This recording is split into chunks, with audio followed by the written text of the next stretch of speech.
Gongura pachadi, Andhra's tangy chutney with sorrel leaves, is both healthy and comforting. Here's an easy recipe to prepare it at home.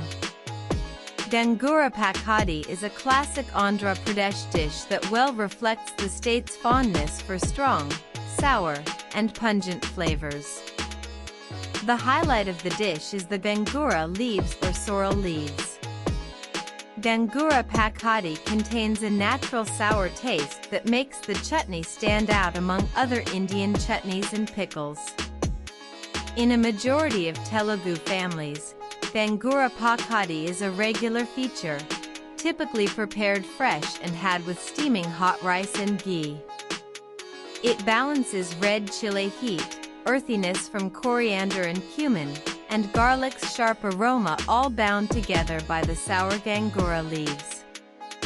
Also bored of eating basic chila, try these easy, tasty recipes this winter. Unlike being just a side dish, Gongura pachadi is a comfort food for Andhra kitchens.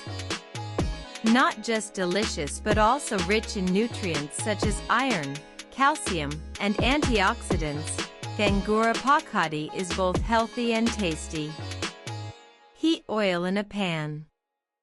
Also try this easy, step-by-step recipe of spicy garlic chutney to pair with Indian snacks. Step 4: tempering optional but enhances flavor. Gongura pachadi tastes best with hot steamed rice, a spoonful of ghee, and papad. It also pairs well with dal, dosa, or even curd rice. Gongura pachadi is surely a treat for your